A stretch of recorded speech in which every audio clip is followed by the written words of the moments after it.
99, por aí. Em 99 eu fiz uns trabalhos com cartões, por exemplo, cartões de apresentação, né? Era que se chamava justamente Apresentações do Deserto, tá? O título do trabalho. E era um trabalho que eu desenvolvi justamente pensando em outras situações que não necessariamente situações expositivas, né? Eu sempre entregava 2 cartões, né? O primeiro era um cartão com o meu nome, o meu endereço embaixo, normal, assim, um cartão normal. E tinha um pequeno logotipo, assim, à esquerda, em cima. E logo atrás havia um cartão exatamente do mesmo tamanho, mesmo papel, tudo, né?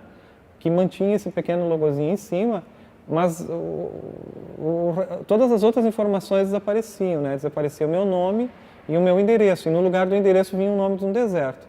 Então, eram três desertos, né? Então era Kalahari, o outro Gobi e o terceiro Atacama, né? Um dia eu entreguei para um amigo, assim, estava trocando o endereço e tal. Ele pegou, viu, Atacama, ele disse, nossa, mas eu quase morri no Atacama uma vez, fui mordido por um cachorro, estava num oásis, enfim, um lugar que tem. E o cachorro me mordeu, e contou uma história incrível, assim, de repente. Então havia uma série de situações que ocorriam que eu comecei a perceber, nossa, isso é o trabalho, entendeu? Isso é o trabalho, quer dizer, o cartão simplesmente quase como um hall de entrada, assim, é quase como uma espécie de convite, assim, um convite a que alguma coisa ocorra, né?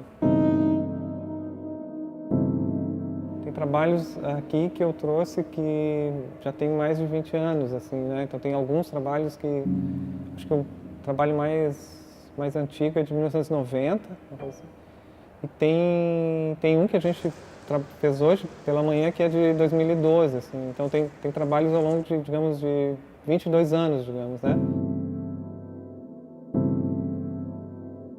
Como eu vinha também trabalhando muito nessa questão da apresentação, né, fiquei pensando assim, nossa, será que há circunstâncias onde justamente está acontecendo arte cotidianas, por exemplo, situações cotidianas, situações sociais, situações de outras formas, mas que não necessariamente, mas que de alguma maneira a gente pode olhar por instantes para isso e pensar, nossa, será que isso é arte?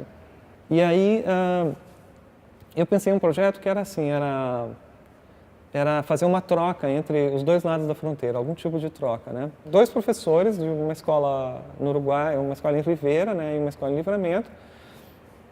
Era uma escola pública, outra uma escola privada, enfim, havia uma série de diferenças, assim, que foi muito interessante, foi totalmente inesperado, assim, não foi porque eles aceitaram, né? Então, eles trocaram um professor. No mesmo horário, um professor atravessou a fronteira, foi para o outro lado, e eles deram cada um uma aula sobre desertos, tá? Durante um período de uma aula, né?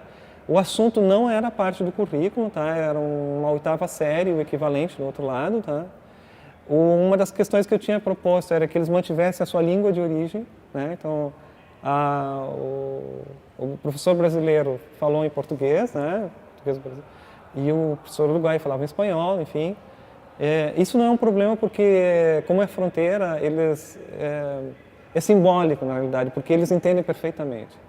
Quando eles marcaram o dia e tal, eu disse, nossa, eu tenho que ir para ver isso, porque se eu quisesse ou se eu não quisesse, eles iam fazer isso, entendeu? De uma certa maneira, o que era no início uma simples carta, um pequeno mail, assim, que era uma proposta, essa coisa foi crescendo de tal maneira que eles pegaram em mãos isso e aquilo já não era mais meu, já era uma outra situação, assim. Então, era uma coisa curiosa porque tudo era público, tudo era absolutamente público, mas não havia público. Só havia participações, digamos. Não está havendo uma apresentação nesse sentido de alguma coisa que alguém apresenta para um outro, porque isso só está na cabeça dele, na realidade. A gente não sabe o que é isso, entendeu? Então eu disse, não, isso é uma autoapresentação, entendeu? Então, a autoapresentação foi o nome que eu encontrei para nomear, digamos, para essas situações do qual de alguma maneira o seu olhar você enxerga as coisas de um outro jeito, E era curiosíssimo. Aí eu cheguei lá e aí uma das questões que os diretores da escola me perguntavam, assim, afinal, quem é você?